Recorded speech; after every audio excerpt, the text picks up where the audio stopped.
स्वागत है आपके अपने इस संकल्प यूट्यूब चैनल पर, जहाँ पर हमने कल आपको वोकैब की क्लास प्रोवाइड कराई थी। और आज हम आपको बेसिक ग्रामर की क्लास देंगे, जिसमें कि आपकी 7 से 8 क्लास होगी बेसिक की। और बेसिक के बाद बेसिक में हम आपको जितने भी आपके पार्ट्स ऑफ स्पीच हैं उनके बारे में थोड़ा थोड़ा करके पढ़ेंगे, जिससे कि बेसिक मजबूत होगा। और उसके बाद जो है हम पार्ट्स ऑफ स्पीच के अलग अलग चैप्टर्स को उनको डीपली पढ़ेंगे। तो जैसे कि मैं आज सबसे पहले आपको बेसिक्स इंग्लिश ग्रामर के बारे में थोड़ा बताता हूँ। तो उसके लिए थोड़ी हमने यहाँ पर चीज़ लिखी हुई है कि आपको क्लासेस इसी टाइम डेली आपको अटेंड करनी है, ठीक है। तो ये आप पढ़ लीजिएगा। इसकी पीडीएफ जो है आपको टेलीग्राम चैनल पर हमारे मिल जाएगी। मैं आपको उसका लिंक डिस्क्रिप्शन में दूँगा। तो सबसे पहले हम आज का जो हमारा बेसिक जो लेक्चर है उसके बारे में भी हम जानते हैं। सबसे पहले आज हम जो आपकी बेसिक ग्रामर है उसके बारे में आज हम पढ़ेंगे, ठीक है। उसमें बेसिक ग्रामर में जो फर्स्ट टॉपिक है आपका, वो है आपका एक नाउन। नाउन को सबसे पहले हम पढ़ते हैं। ये क्वेश्चंस है आपको जो हम इस टॉपिक को पढ़ाने के बाद बताएंगे। सबसे पहले हम चलते हैं आपके पार्ट्स ऑफ स्पीच। जो सबसे पहला है हमारा नाउन। देखो, अगर नाउन पर बात करी जाए तो नाउन बेसिकली होता है नाउन जो है एक किसी का नेमिंग वर्ड हो सकता है, ठीक है। तो नाउन को सबसे पहले हम इसका एक एक करके काम को पढ़ते हैं। तो सबसे पहले नाउन जो है आपका एक सब्जेक्ट ऑब्जेक्ट बन सकता है। तो हम उसको कैसे पहचानेंगे? तो उसको पहचानने का तरीका ये है, आप जो वर्ब है, जो उसकी वर्ब है, तो वर्ब क्या है यहाँ पर? सेंग। तो सेंग से आप क्या करोगे यहाँ पर? सेंग से आप क्या करोगे यहाँ पर? वोट या वोम का आंसर करोगे। क्या करोगे? वोट या यहाँ पर आप वोम का आंसर से क्या करोगे? तो आपसे क्या करना है? वोट या वोम का आंसर करना है। तो सेंग से आप क्या करोगे? वोट का आंसर क्या? उसने क्या गाया? तो आपको यहाँ से पता लग गया कि उसने एक गाना गाया। तो उसने एक गाना गाया। तो आप क्या कहते हो? गाना गाना क्या है यहाँ पर? एक ऑब्जेक्ट का काम करेगा। तो गाना जो है यहाँ पर एक ऑब्जेक्ट का काम कर रहा है, ठीक है। और जो वर्ब है, जो आपकी वर्ब है सेंग, तो उस गाने को जो गाने का जो उसको डूअर है, जो डूअर है, तो डूअर कौन है यहाँ पर? कुणाल है। तो कुणाल जो है आपका यहाँ पर डूअर का काम कर रहा है। तो कुणाल क्या होगा यहाँ पर? सब्जेक्ट। तो यहाँ से हमें पता लगा हम एक एक स्टेप बढ़ेंगे हर एक पार्ट्स ऑफ स्पीच के बारे में, और फिर उनके अलग अलग से चैप्टर पढ़ेंगे। तो नाउन को हमने देखा कि सब्जेक्ट ऑब्जेक्ट की भांति वो एक काम कर सकता है। नेक्स्ट जो हम चलते हैं, नेक्स्ट है हमारा प्रोनाउन। प्रोनाउन के बारे में भी हम पढ़ते हैं। तो प्रोनाउन जो है एक नाउन की जो रिपीटेशन है उसको रोकने के लिए एक प्रोनाउन का यूज होता है। प्रोनाउन बेसिकली नाउन के ही प्लेस पर आता है। जैसे कि मैं बात करता हूँ, अभी यहाँ पर लिखा था कुणाल सिंह है सोंग, लेकिन जब क्या होगा, पैराग्राफ वगैरह पढ़ोगे तो वहाँ पर नाउन की रिपीटेशन को रोकने के लिए वहाँ पर प्रोनाउंस का यूज होता है। जैसे कि ही सिंग अ सॉन्ग। तो ही सिंग अ सॉन्ग क्या है यहाँ पर? सिंग क्या है यहाँ पर? तो आप कहोगे यहाँ पर वर्ब है, और वर्ब जो ये वर्ब है, जैसे कि आप लोग प्रकार इस वर्ब से आप क्या करोगे? इस वर्ब से आप वोट या वोम का आंसर आप करते हो, तो आपको मिलता है यहाँ पर असोंग। तो असोंग क्या है यहाँ पर? आपका एक ऑब्जेक्ट का काम करेगा। किसका? एक ऑब्जेक्ट का यहाँ पर ये काम करेगा। और यहाँ पर आपने देखा कि उसका डूअर क्या है? डूअर है आपका ही। और जो ही, सी, दे, इट, ये क्या होते हैं? सभी क्या होते हैं? प्रोनाउन का काम करते हैं। ये भी हम आपको आगे बताएंगे। अभी आपको केवल हम एक बेसिक स्ट्रक्चर बता रहे हैं ग्रामर के बारे में। नेक्स्ट चलते हैं। नेक्स्ट है हमारा एक वर्ब। वर्ब क्या होते हैं? वर्ब होते हैं मतलब वर्ब जो आपको क्या करती है? वर्ब कोई भी एक एक्शन रिप्रेजेंट करती है। क्या करती है? कोई भी एक एक्शन रिप्रेजेंट करती है। जैसे कि मैं कहूँ कुणाल सेइंग अ सॉन्ग, तो आपने क्या करा? कुणाल कुणाल ने क्या करा? एक कोई एक्शन करा। तो यहाँ पर आप देख रहे हो कुणाल ने क्या करा? एक गाने का एक्शन करा। तो जो डोर ऑफ सब्जेक्ट होता है, जो सब्जेक्ट जो एक्शन करता है, उसको हम क्या बोलते हैं? उसको वर्ब बोलते हैं। तो यहाँ पर जो इसकी वर्ब है, वर्ब क्या है? एक सेंग है। और यदि आप यहाँ से वर्ब से पूछते हो, जब ये आपको बताया जब वोट यानी क्या आएगा, तो उसने सॉन्ग, तो सॉन्ग यहाँ पर क्या हुआ? उसका ऑब्जेक्ट हुआ, ठीक है। तो ये हो गया आपका थोड़ा सा वर्ब के बारे में। नेक्स्ट है हमारा एडजेक्टिव। एडजेक्टिव के बारे में भी बात करते हैं। जैसे कि हमने आपको प्रोनाउन के बारे में बताया कि प्रोनाउन क्या होता है? नाउन को रिप्लेस करता है। ऐसे ही एडजेक्टिव जो होते हैं, एडजेक्टिव आपको नाउन और प्रोनाउन को क्या करता है? क्वालिफाई करता है। क्वालिफाई करता है या उनके बारे में विशेषता बताते हैं। जैसे कि मैं हूँ कि Kunal Seng a romantic song. तो यहाँ पर क्या है? आपने यहाँ पर सबसे पहले देखा जो कुणाल है, कुणाल यहाँ पर एक सब्जेक्ट का काम कर रहा है। तो कुणाल यहाँ पर एक सब्जेक्ट का काम कर रहा है। और यहाँ पर यदि आप फोकस करोगे तो सेंग क्या है? सेंग अभी बताया आपको एक वर्ब है। और यदि आप वर्ब से वोट या वोम का आंसर करते हो तो आपको क्या मिलता है? सॉन्ग मिलता है। अब सॉन्ग यहाँ पर क्या है, आपको ऑब्जेक्ट का काम कर रहा है। अगर सॉन्ग यहाँ पर एक क्या है, ऑब्जेक्ट का काम कर रहा है और इस ऑब्जेक्ट की जो भी जानकारी देगा, इस ऑब्जेक्ट की जो भी जानकारी देगा, ये जो ऑब्जेक्ट है, इस ऑब्जेक्ट की जानकारी देने के लिए यहाँ पर क्या है कि सॉन्ग कैसा है आपका, सॉन्ग आपका कैसा है, रोमांटिक।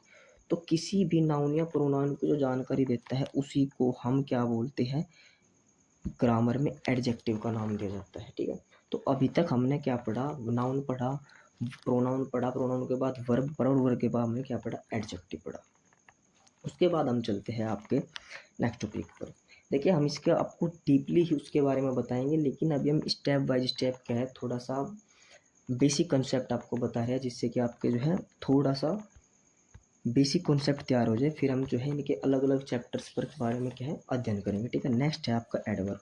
अब एडवर्ब जो है बहुत ही प्यारा टॉपिक होता है। एडवर्ब क्या है, एडवर्ब बहुत प्यारा टॉपिक होता है। ये एडवर्ब एक क्वालिफाई करता है किसी वर्ब को, किसी एडजेक्टिव, किसी एडवर्ब को।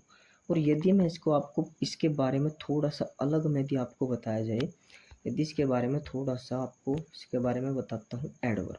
अब एडवर्ब हमने सीखा कि एडवर्ब किस किसके बारे में, ये किसी एडजेक्टिव के बारे में भी जानकारी दे सकता है, किसी एडवर्ब के बारे में भी जानकारी दे सकता है, खुद के बारे में भी, और किसी वर्ब के बारे में भी जानकारी दे सकता है। लेकिन मैं आपको बता दूं, जो एडवर्ब है वो केवल एडजेक्टिव, एडवर्ब, वर्ब के बारे में ना जानकर, मतलब इनके बारे में तो जानकारी देता ही देता है। ये प्लस क्या करता है, ये एक कंप्लीट जो सेंटेंस होता है, एक कंप्लीट सेंटेंस को भी, जो एक कंप्लीट सेंटेंस होता है उस कंप्लीट सेंटेंस को भी क्या करता है, क्वालिफाई करता है। तो क्या करता है, कंप्लीट सेंटेंस को भी क्या करता है, क्वालिफाई करता है। ये हम जैसे जैसे हमारी क्लासेस होती जाएंगी उसमें हम आपको बताएंगे कि एडवर्ब क्या है, एक सेंटेंस को भी क्या है, क्वालिफाई कर सकता है। ठीक है, तो नेक्स्ट अपना टॉपिक पर आते हैं। हमारा टॉपिक क्या है था, एडवर्ब। तो एडवर्ब क्या करता है, एडवर्ब क्या करता है, किसी एडवर्ब क्वालिफाई करता है किसी एडजेक्टिव या किसी एडवर्ब को। अब यहाँ पर देखते हैं कैसे वो क्वालिफाई करते हैं। जैसे कि हमने आपको बताया कि आप वर्ब से यदि आप वोट या वोम का आंसर करते हो, वोट या वोम का आंसर यदि आप पूछते हो, तो वहाँ पर आपको क्या है, आपको ऑब्जेक्ट मिलता है, क्या ऑब्जेक्ट के बारे में जानकारी देता है। लेकिन यदि आप यहाँ पर देखोगे, कुणाल क्या है यहाँ पर, यदि आप कुणाल देखो, कुणाल आपका क्या होगा, सब्जेक्ट होगा, सेइंग आपके यहाँ पर वर्ब होगी। और यहाँ पर क्या हुआ, यहाँ पर आप देखेंगे सेइंग, तो सेइंग आपने वर्ब से क्या करा, वर्ब से यदि आप वोट या वोम का आंसर करते हो तो आपको क्या मिलता है, ऑब्जेक्ट मिलता है। ऑब्जेक्ट क्या है आपका, यहाँ पर सॉन्ग है।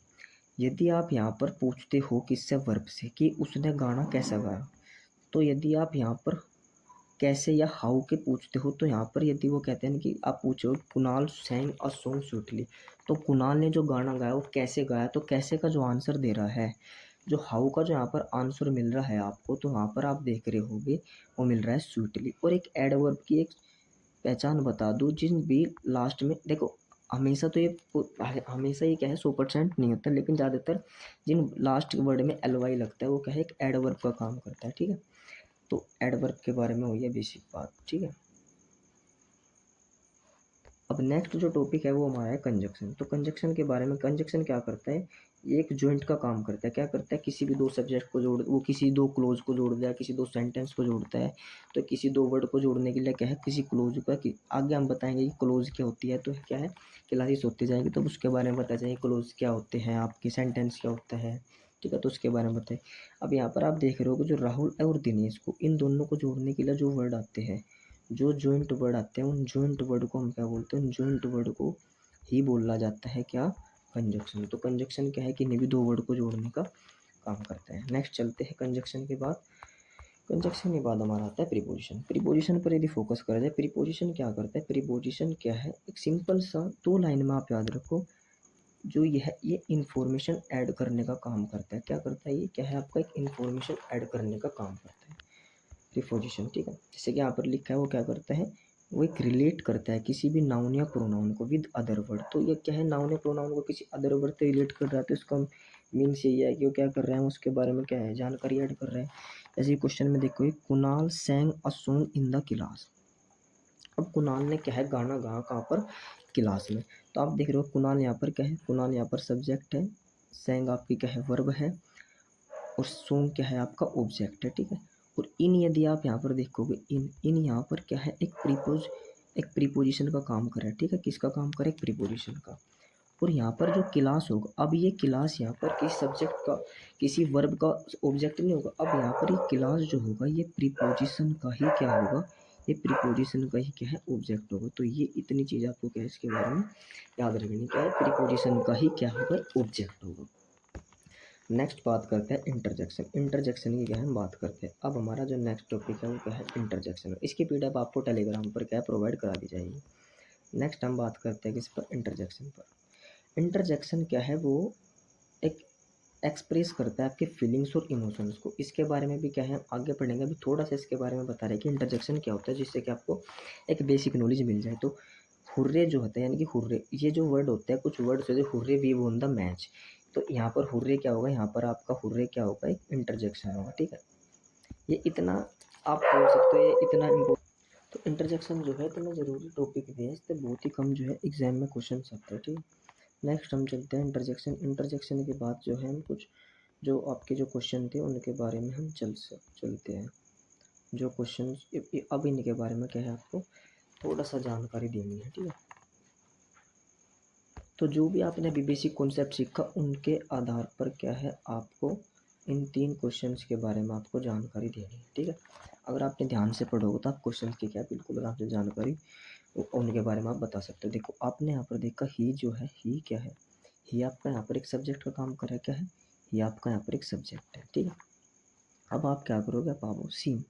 सीम्स क्या है, सीम्स आपका यहाँ पर क्या है, वर्ब है, वर्ब है। अब आप वर्ब से मैंने आपको बताया दिया, आपको ऑब्जेक्ट पिछाड़ना है, तो आप क्या करो, वर्ब से क्या करो, वुड या वूम के आंसर करो, किसके, वुड या वूम के। आप देख रहे हो कि ही सीम्स ब्रेव, तो आप यहाँ पर अगर देख रहे होगे तो यहाँ पर वुड या वूम का आंसर नहीं आ रहा, कहीं का आंसर आ रहा है कि वो कैसा है, तो वो आपका ब्रेव है। तो यहाँ पर आप देख रहे होगे, यहाँ पर आपको कैसे का आंसर मिल रहा है, यानी कि हाउ का आंसर मिल रहा है, यानी कि वो कैसा दिखता है, वो ब्रेव यानी कि बहादुर, बहादुर है, कैसा है, बहादुर है। तो यहाँ पर आप देख रहे होगे यहाँ पर हाउ का आंसर मिल रहा है, तो यहाँ पर आपको वुड या वूम का आंसर नहीं मिल रहा, तो आप कहोगे यहाँ पर क्या है, ऑब्जेक्ट ये नहीं होगा। तो यहाँ पर आप क्या कहोगे, यहाँ पर ये क्या होगा, ये होगा ब्रेव। ब्रेव जो होगा यहाँ पर वो एक एडजेक्टिव की तरह काम करेगा, क्यों, क्योंकि ये क्या है, इस ही के बारे में क्या बता रहा है, ही के बारे में जो है, ही के बारे में जानकारी दे रहा है, ठीक है। तो अगर ही के या मैंने आपको बताया था नाउन या प्रोनाउन को जो क्या करता है, क्वालिफाई करता है या उनके बारे में क्या है कुछ भी जानकारी देता है, तो वो क्या होते हैं, एडजेक्टिव होते हैं। नेक्स्ट आप करोगे ही फाउट ब्रेवली। अब यहाँ पर देखो, अब आपने एक चीज़ तो नोटिस की होगी कि इस वर्ड में क्या आ रहा है, एल वाई आ रहा है, तो आप डायरेक्ट क्या है, डायरेक्ट आप कह सकते हो यहाँ पर एल वाई आ रहा है, तो आप क्या होगे कि यहाँ पर जो ये होगा, ये यहाँ पर एडवर्ब का काम करेगा, ठीक है। अब ये आप वर्ब से पूछ सकते हो, वर्ब, वर्ब क्या है आपके फाउट, यानी कि वो कैसे लड़ा, वो आपका कैसा लड़ा, ब्रेवली लड़ा, ठीक है। तो यहाँ भी आपका क्या है, हाउ का आंसर मिल रहा है, तो आप क्या कहोगे यहाँ पर कि ये क्या होगा, यहाँ पर एडवर्ब होगा। नेक्स्ट जैसे कि हम नेक्स्ट तीसरे सेंटेंस पर दिए चलते हैं। तो तीसरा सेंटेंस है हमारा आई हेट। तो अब हम चलते हैं किस पर, तीसरे सेंटेंस पर। जो तीसरा जो सेंटेंस है वो है क्या, आई हेट योर वाइफ। अब आई हेट योर वाइफ को यदि आप देखते हो यहाँ पर, तो आई जो है आपका यहाँ पर, आई जो काम कर रहा है वो किसका कर रहा है, आई यहाँ पर एक सब्जेक्ट का काम कर रहा है, किसका, सब्जेक्ट का। अब हमको हमको बताना है कि योवर वाइफ आएगा, योवर्स वाइफ आएगा। सपोज करो आप यहाँ पर लिखा है योवर वाइफ और एक लिखा है यहाँ पर योवर्स वाइफ। अब देखो योवर्स के बारे में हमने आपको अपने भी नहीं बताया, तो अभी अगर बताऊंगा तो क्या होगा, समझ में नहीं आएगा। तो आप यहाँ पर देख रहे हो वाइफ का है यहाँ, या वाइफ क्या है, यहाँ पर एक ऑब्जेक्ट है, तो यहाँ पर क्या है, एक ऑब्जेक्ट है। तो ऑब्जेक्ट से पहले जो है ये योवर्स क्या है, ऑब्जेक्ट, एडजेक्टिव नहीं होता, क्योंकि एडजेक्टिव क्या करते हैं, नाउन या प्रोनाउन को या किसी ऑब्जेक्ट को क्या करते हैं, क्वालिफाई कर। ऑब्जेक्ट नाउन या प्रोनाउन होते हैं, तो नाउन या प्रोनाउन को क्वालिफाई करने के लिए क्या आते हैं, क्या आते हैं, एडजेक्टिव आते हैं। तो योवर क्या है आपका, एडजेक्टिव होता है। ये हम आपको अभी थोड़ा बेसिक इसके बारे में बताया है। तो यहाँ पर जो सही जो आंसर होगा, इसका जो सही आंसर हो क्या होगा, सही आंसर आपका योवर वाइफ होगा, ठीक है। तो योवर्स नहीं होगा, ठीक है, क्योंकि योवर क्या है यहाँ पर एक एडजेक्टिव का काम करेगा, ठीक है। तो उम्मीद करता हूँ आपको ये क्लास अच्छी लगी होगी। तो मिलते हैं आपको कल इसी समय और बेसिक लेक्चर के लेक्चर नंबर 2 पर। तो आज क्लास को यहीं पर रखते हैं, तो धन्यवाद।